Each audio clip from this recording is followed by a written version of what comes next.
Start करते हैं। आज हम बॉम्ब के क्वेश्चन करेंगे और जंपिंग प्रॉब्लम, ठीक है। तो आप बॉम्ब के क्वेश्चन या जंपिंग प्रॉब्लम का मेन कॉन्सेप्ट नोट करो, linear momentum will be conserve, ठीक है। क्यों? क्योंकि ऐसे क्वेश्चन नेट फोर्स क्या होता है, जीरो। जब भी नेट फोर्स जीरो तो हम क्या अप्लाई कर पाएंगे पर्टिकुलर डायरेक्शंस में, लीनियर मोमेंटम कंजर्वेशन, ठीक है। तो हम क्वेश्चन के तरीके से ही सारा कॉन्सेप्ट क्लियर करा देंगे आपको, ठीक है। सबसे पहले बेसिक क्वेश्चन से स्टार्ट करते हैं। समझो कि बॉम्ब था, रेस्ट पर था 5 kg का,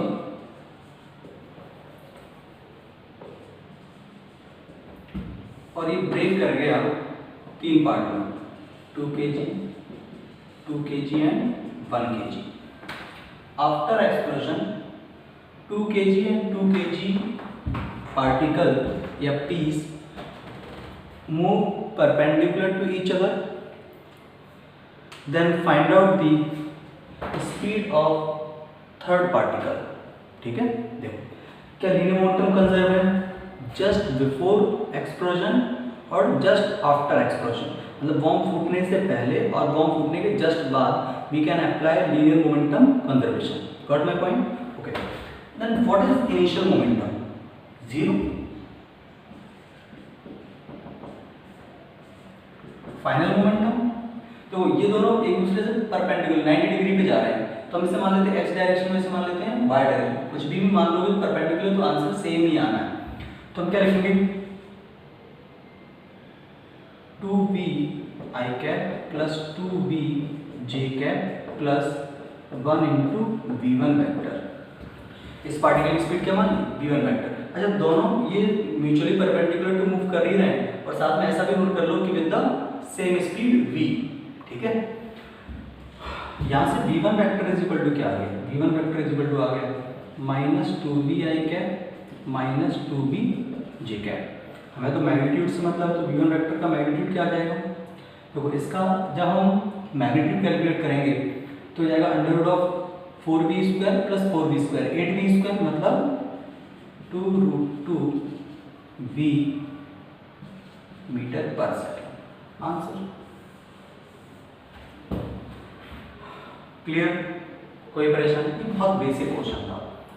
अब क्वेश्चन करते हैं जो नीट में आने के बहुत ज़्यादा चांसेस होते हैं, ये भी आ सकते हैं, बट दूसरे टाइप के क्वेश्चन आने के, अच्छा पेपर सेट होता है तो ऐसे क्वेश्चन आते हैं, है ना। अब इस बॉम्ब के क्वेश्चन को हम प्रोजेक्टाइल मोशन के साथ कनेक्ट करेंगे, ठीक। तो आप नोट करो, हम क्या करते हैं, एक पार्टिकल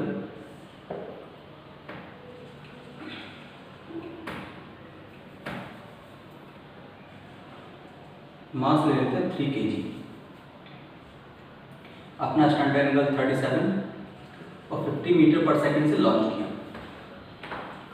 क्वेश्चन होता है, after the projection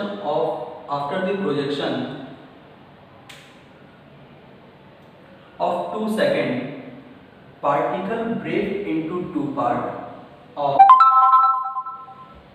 1 kg and 2 kg part, 1 kg and 2 kg part, 1 kg become rest after explosion, then find out the speed of 2 kg particle, ठीक है। अब देखो, सबसे पहले इसकी कंपोनेंट लिखेंगे। इधर क्या हो जाएगा, ये 50 का 50 cos 37 मतलब 50 इंटू 4/5, 50 इंटू 4/5 मतलब 40 मीटर पर सेकेंड, और ये स्पीड हो जाएगी 30 मीटर पर सेकेंड, ठीक है। ओके, अब ये पार्टिकल, पहले ये चेक करो, ये पार्टिकल का टाइम ऑफ फ्लाइट मतलब मैक्सिमम हाइट पर कब पहुंचेगा, u/g 3 सेकेंड। तो ये मैक्सिमम हाइट तक तो नहीं पहुंच पाया, कि बीच में ही कहीं फूट गया, और अगर बीच में ही कहीं फूट गया तो मान लो ऐसे वो जा रहा था, यहाँ कहीं हाईएस्ट पॉइंट होता, यहाँ फूट गया, तो इधर तो कितनी स्पीड रहेगी, 40 मीटर पर सेकेंड ही रहेगी। वाई डायरेक्शन की स्पीड आफ्टर 2 सेकेंड क्या हो जाएगी, वाई डायरेक्शन स्पीड क्या कैसे निकालेंगे, v is equal to u plus 80 मतलब 30 minus 10 into 2 10 metre per second. ठीक है, अब बॉम्ब के जस्ट फूटने से पहले, जब बॉम्ब फूटा था, फूटने से जस्ट पहले, तो ये 3 kg का ही था पार्टिकल। तो initial momentum just before explosion, bomb फूटने के जस्ट पहले इनिशियल मोमेंटम क्या है? तो हम लिखेंगे P initial is equal to P final. Initial momentum क्या है बॉम्ब फूटने के जस्ट पहले? हम ऐसे लिख सकते हैं 3 × 40 I cap plus 10 J cap. Bomb फूटा, 2 पार्ट में ब्रेक हुआ, 1 kg और 2 kg। तो 1 kg तो रेस्ट पे आ गया, मतलब यही ड्रॉप कर गया, तो उसका मोमेंटम तो 0 हो गया। दूसरा जो 2 kg का था, उसकी स्पीड मैंने अज्यूम कर ली v। ठीक है, तो v इज इक्वल टू क्या आ जाएगा? 3 और इसका 2 से डिवाइड कर दो, तो 20 I cap plus 5 J cap. तो v vector is equal to क्या आ जाएगा? 60 I cap plus 15 J cap. Answer. ठीक है, अच्छे देखो, कोई डाउट हो मुझे बताओ।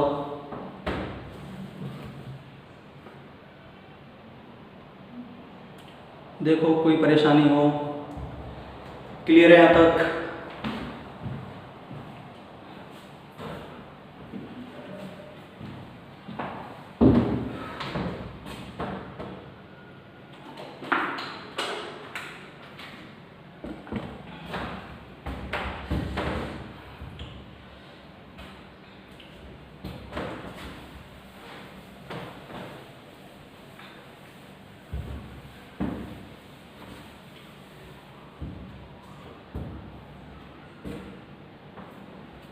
अब देखो, ये तो एक वैरायटी होगी बॉम्ब के क्वेश्चन की, समझ में आ गई। क्या करना है? Just before and just after हमें क्या अप्लाई कर देना है? Linear momentum conservation simply apply कर देना, कोई रॉकेट साइंस नहीं इसमें। अब इसमें एक और बहुत अच्छा कॉन्सेप्ट आता है, वो और अभी हम समझेंगे, है ना। अच्छा, उससे पहले जैसे नीट में ऐसे क्वेश्चंस भी आते हैं, वो एक और करा देता हूँ मैं। एक और क्वेश्चन नोट कर लो आप।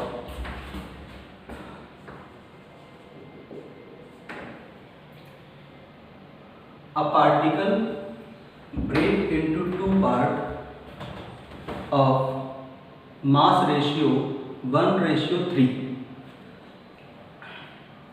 1:3, and total kinetic energy after explosion is 2400 joule. Then find out the kinetic energy of smaller part. Then find out the kinetic energy of smaller part. ठीक है, चलो अब एक बात समझो कि हमें गिवन है कि K1 plus K2 is 2400 joule. Kinetic energy of smaller part and kinetic energy of bigger part, दोनों का टोटल 2400 के इक्वल। अब इनिशियल मोमेंटम तो क्या है? 0। तो फाइनल मोमेंटम 0 होने के लिए हम ऐसा लिख सकते हैं कि मोमेंटम ऑफ फर्स्ट पार्टिकल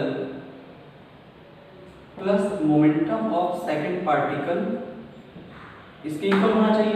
ये फाइनल वाला है, पर ये तभी 0 हो सकते हैं जब ये अपोजिट डायरेक्शन में हो, मतलब ये दोनों इक्वल हो सिंपली। तो मैं ऐसा भी, अच्छा मोमेंटम किसके इक्वल होता है? फॉर्मूला याद करो, √2mk। तो हम इसे ऐसे लिख सकते हैं, √2m1k1 is equal to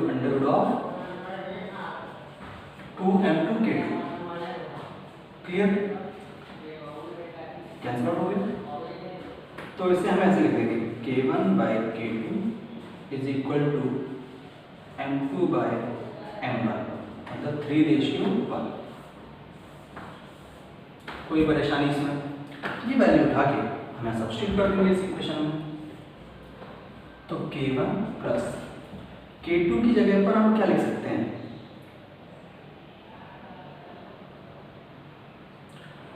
k2 की जगह पर लिख सकते हैं K1/3, यहाँ पर जाएगा K1/3 इज इक्वल टू 2400, ये हो गया 4K1 is equal to 2400 into 3,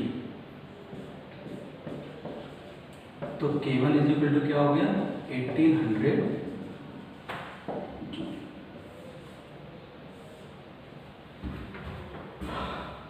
clear? देखो अच्छे से, इसको स्टॉप करके नोट कर लो इसे, ठीक है। आगे एक और वैरायटी के क्वेश्चन देखते हैं, पहले कॉन्सेप्ट समझते हैं, ठीक है। तो आप ये समझ लो कि अच्छा जब बॉम्ब फूटता है तो बॉम्ब पर नेट फोर्स क्या होता है? बॉम्ब पे नेट फोर्स होता है 0, इंटरनल रिएक्शंस की वजह से फूटता है बॉम्ब, ऐसा ना हम जाके फोड़ देते हैं उसे, है ना। तो नेट फोर्स 0 है तो मोमेंटम तो कंजर्व है, तो हम ऐसा समझें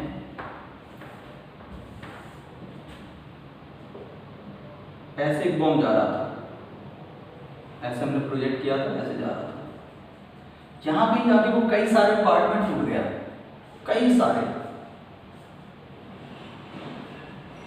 बट सोचो अगर इस पर नेट फोर्स 0 है तो इसका जो सेंटर ऑफ मास होगा किसका?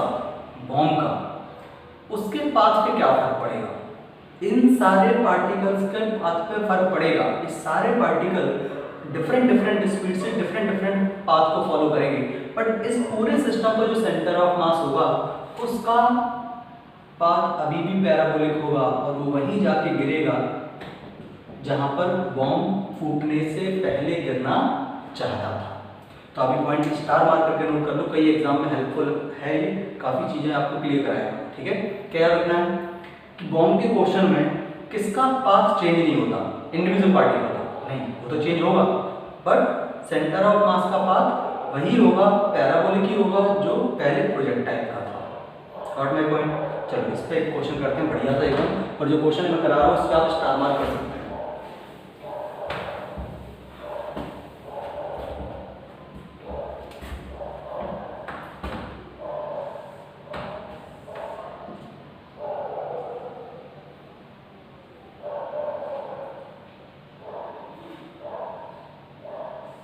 ऐसे एक पार्टिकल था जिसकी स्पीड 100 मीटर पर सेकेंड ले ली, एंगल वही रखते हैं 37 डिग्री, और हम इसको टोटल मास लेते हैं 3 kg, ठीक है। 1 kg 2 kg पार्ट में डिवाइड कर देते हैं, ठीक। अब क्वेश्चन नोट करो, आफ्टर द एक्सप्लोजन, ऐसे या फिर ऐसे a particle is projected with the speed of 100 meter per second, 100 meter per second at the highest point, particle break into two parts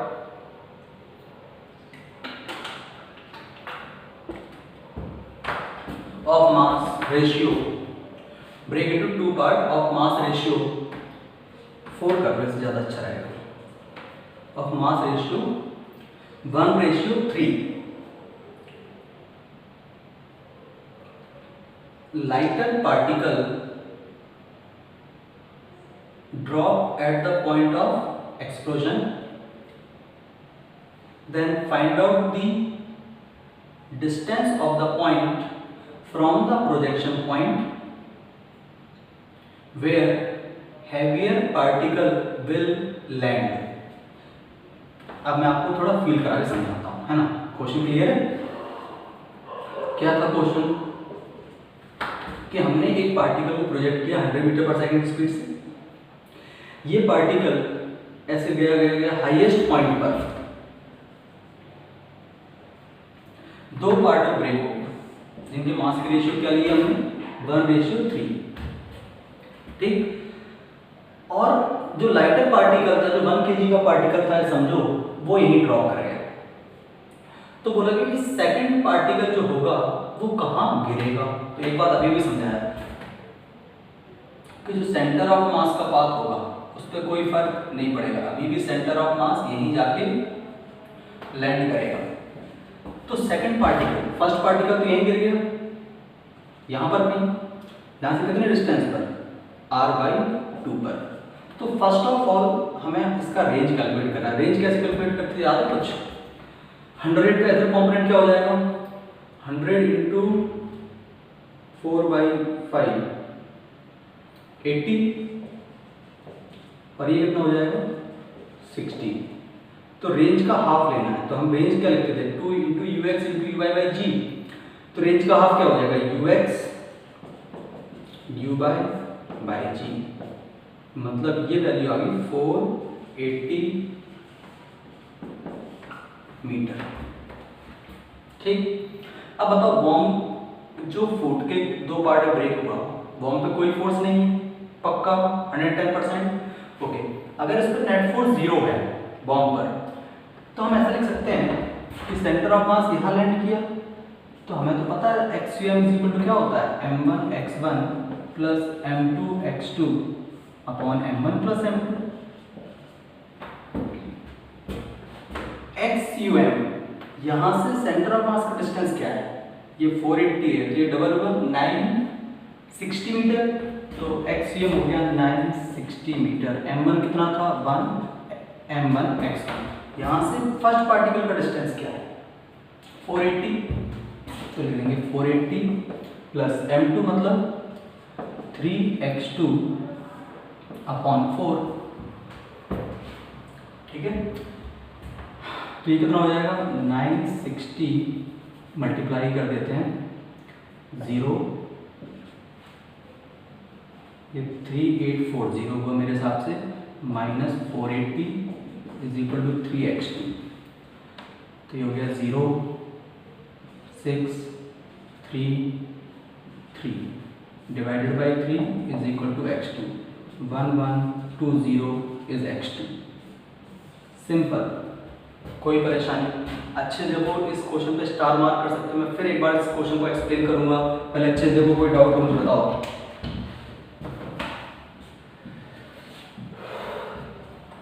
क्या था इस क्वेश्चन में, फिर एक बार बता देता हूँ कि हमने 100 मीटर पर सेकंड से प्रोजेक्ट किया था, 2 पार्ट में ब्रेक हुआ था। ये फर्स्ट पार्टिकल यहाँ जाके यहीं गिर गया, तो हमसे पूछा गया सेकंड पार्टिकल कहाँ लैंड करेगा, इससे उस पॉइंट का डिस्टेंस बताना। तो सेकंड पार्टिकल इससे कहीं आगे गिरा होगा, वो डिस्टेंस यहाँ से कितनी वो बतानी। तो हमने क्या किया,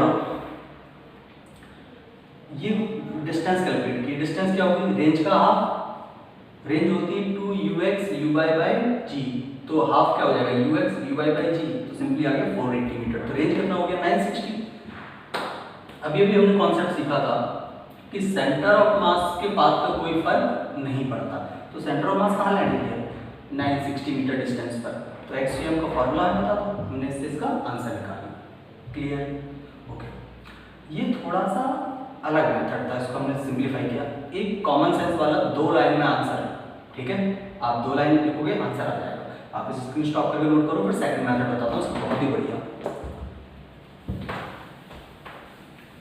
आपको याद है हम वो प्लैंक वाले क्वेश्चन किया करते थे कि अगर मैं यहाँ पर खड़ा हुआ हूँ, प्लैंक के नीचे फ्रिक्शन नहीं है और यहाँ तो फ्रिक्शन है, तो मैं चलूँगा कैसे। फिर मैं जब यहाँ से चलता था एक एंड से दूसरे एंड, मीटिंग प्रॉब्लम, तो वहाँ पर आप लिखते थे सेंटर ऑफ मास अगर रेस्ट पर है, अगर नेट फोर्स 0 है और initial velocity of centre of mass 0 है, तो हमारा सेंटर ऑफ मास किस कंडीशन में रहेगा, रेस्ट पर। तो वहाँ पर लगाते थे m1x1 = m2x2। याद आया पक्का? तो सोचो m1x1, m1 कितना है, 1, x1 यहाँ से कितने डिस्टेंस पर है x1, क्या 480 मीटर। तो यहाँ पर लिखेंगे हम 1 × 480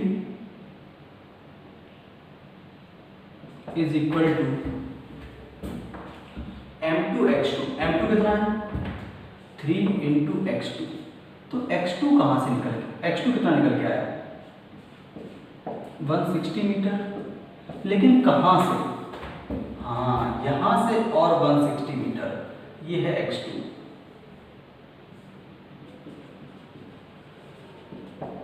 तो यहाँ से डिस्टेंस कितनी हुई 480 480 960 960 और 160, तो टोटल डिस्टेंस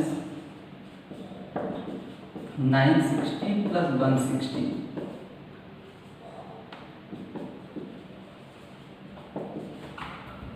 सिंपल, क्लियर है। क्या करना है फिर बता दिया कि नेट फोर्स 0 था, नेट फोर्स अगर 0 था तो सेंटर ऑफ मास जो है अगर उसका वेलोसिटी 0 है, इनिशियल वेलोसिटी, तो फाइनल भी क्या होनी पड़ेगी 0, और अगर फाइनल 0 होगी तो centre of mass is at rest. उस कंडीशन हम क्या अप्लाई कर देते हैं m1 x1 is equal to m2 x2, और जब ऐसा करेंगे तो ये आंसर हमारा आ जाएगा। क्लियर है, पक्का, अच्छे से देखो, कोई डाउट हो मुझे बताओ।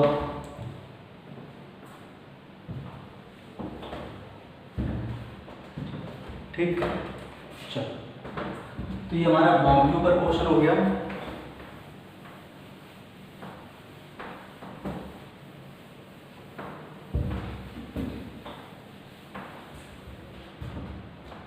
थोड़ा सा मैं स्टार्ट कर देता हूँ जंपिंग प्रॉब्लम, ठीक है। तो अगेन जंपिंग प्रॉब्लम में क्या कॉन्सेप्ट हुआ करता था, याद करो, लीनियर मोमेंटम कंजर्व होता था। लीनियर मोमेंटम कंजर्वेशन में थोड़ा सा आप रिवाइज करके बैठा करें जब हम पढ़ रहे हैं ना। जैसे एक ट्रॉली ली,